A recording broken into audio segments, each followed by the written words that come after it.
Dalam nama Bapa dan Putra dan Roh Kudus. Amin.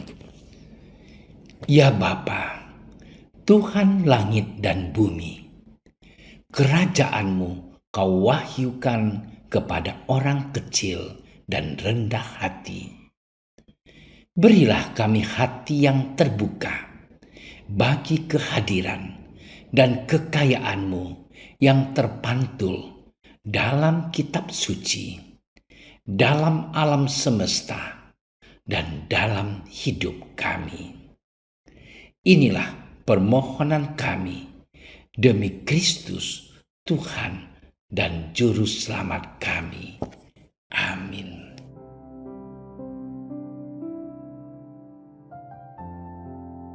Pada hari raya penahbisan Bait Allah di Yerusalem, ketika itu musim dingin, Yesus berjalan-jalan di Bait Allah di serambi Salomo.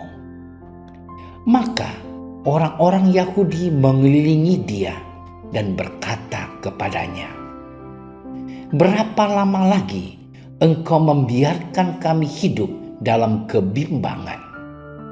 Jikalau engkau Mesias, katakanlah terus terang kepada kami." Yesus menjawab mereka, "Aku telah mengatakannya kepada kamu, tetapi kamu tidak percaya. Pekerjaan-pekerjaan yang kulakukan dalam nama Bapa-Ku, itulah yang memberikan kesaksian tentang Aku. Tetapi kamu tidak percaya, karena kamu tidak termasuk domba-dombaku. Domba-dombaku mendengarkan suaraku, dan Aku mengenal mereka, dan mereka mengikut Aku. Dan Aku memberikan hidup yang kekal kepada mereka, dan mereka pasti tidak akan binasa sampai selama-lamanya. Dan seorang pun tidak akan merebut mereka dari tanganku. Bapa-Ku yang memberikan mereka kepadaku lebih besar daripada siapapun, dan seorang pun tidak dapat merebut mereka dari tangan Bapa. Aku dan Bapa adalah satu." Demikianlah sabda Tuhan. Saudara-saudariku yang terkasih, dalam bacaan Injil hari ini, Yesus berbicara tentang mengenali suaranya. Beberapa orang datang dan bertanya kepadanya, apakah dia benar-benar Mesias, Sang Penyelamat?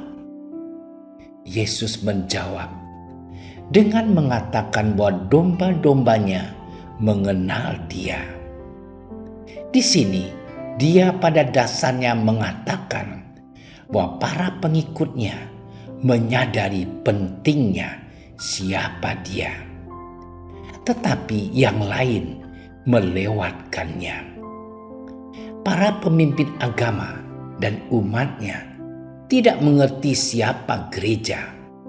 Yesus berkata bahwa domba-dombanya yang benar-benar mengikuti dia mengenal suaranya. Saudara-saudariku yang terkasih, jadi apa pentingnya bagi kita? Bagaimana kita bisa menjadi domba? Kita tahu bahwa Yesus adalah Mesias karena dia bangkit dari kubur. Bagaimana kita mengenali suaranya? Pada zaman ini, banyak orang yang tidak percaya atau mengikuti suara Yesus, Sang Gembala yang baik. Sebaliknya, mereka mendengarkan dan mengikuti suara-suara lain yang meminta perhatian kita, waktu kita, memanggil kita untuk mengikuti suara lain tersebut. Saudara-saudariku yang terkasih, setiap hari kita terus-menerus dibombardir dengan suara-suara yang bukan suara gembala kita. Setiap hari, setiap saat, berita dipenuhi dengan tragedi dan sepertinya setiap berita mencoba memanfaatkan ketakutan kita yang terdalam. Setiap hari media sosial dipenuhi dengan pembaharuan status yang membuat kita merasa hidup kita tidak indah, tidak nyaman, atau tidak sempurna. Walaupun cukup bahagia, cukup baik. Saudaraku yang terkasih, kita membutuhkan suara-suara like dan komentar, baik di platform media sosial kita. Ponsel kita diatur untuk memberitahu kami tentang setiap pendapat yang diposting, setiap komentar yang dibuat, setiap perubahan cuaca. Ada suara-suara di mana-mana memanggil kita untuk marah, benci, serakah, hidup hedonis, menikmati kenikmatan tubuh yang semu, dan kekhawatiran. Bagaimana mungkin kita bisa mendengar suara Yesus memanggil kita di tengah semua kebisingan itu? Saudara-saudariku yang terkasih, di tengah kebisingan ini, di antara suara-suara yang memanggil kita ini, mari kita mengenal suara gembala kita secara dekat. Kita dapat memilih suaranya saat dia memanggil kita. Dia memanggil kita untuk mengenal dia secara pribadi dan intim, seperti domba-domba tahu suara gembala mereka. Maka saudara-saudariku yang terkasih, mari mendekatkan diri pada Sang Gembala sejati.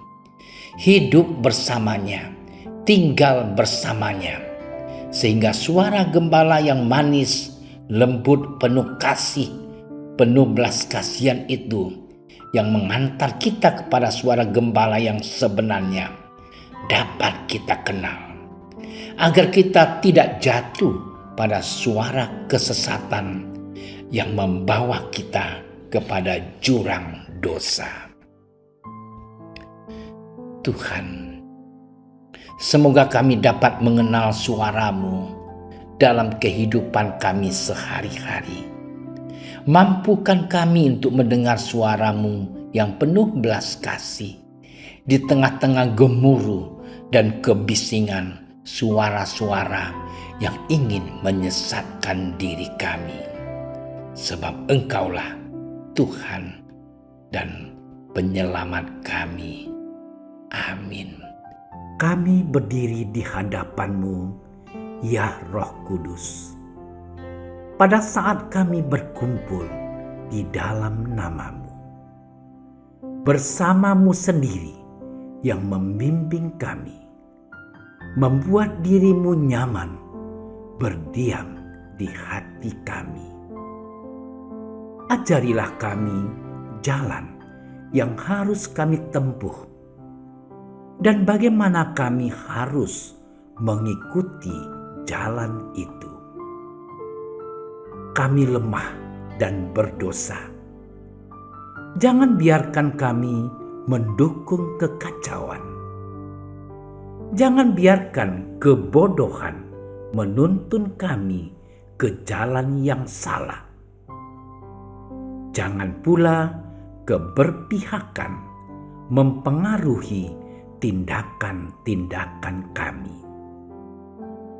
Kiranya kami menemukan di dalam Engkau kesatuan kami, agar kami boleh berjalan bersama menuju kehidupan abadi dan tidak menyimpang dari jalan kebenaran dan apa yang benar. Semua ini kami mohon kepadamu yang berkarya di setiap tempat dan waktu dalam persekutuan dengan Bapa dan Putra untuk selama-lamanya. Amin. Bapa kami yang ada di surga, dimuliakanlah namamu. Datanglah kerajaanmu. Jadilah kehendakmu di atas bumi seperti di dalam surga. Berilah kami rezeki pada hari ini, dan ampunilah kesalahan kami, seperti kami pun mengampuni yang bersalah kepada kami. Dan janganlah masukkan kami ke dalam percobaan, tetapi bebaskanlah kami dari yang jahat. Amin. Salam Maria, penuh rahmat, Tuhan sertamu. Terpujilah engkau di antara wanita, dan terpujilah buah tubuhmu Yesus. Santa Maria, Bunda Allah, doakanlah kami yang berdosa ini, sekarang dan waktu kami mati. Amin.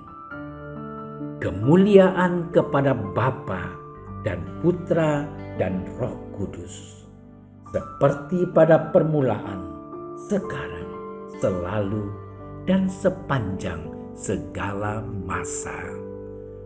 Amin. Dalam nama Bapa dan Putra dan Roh Kudus.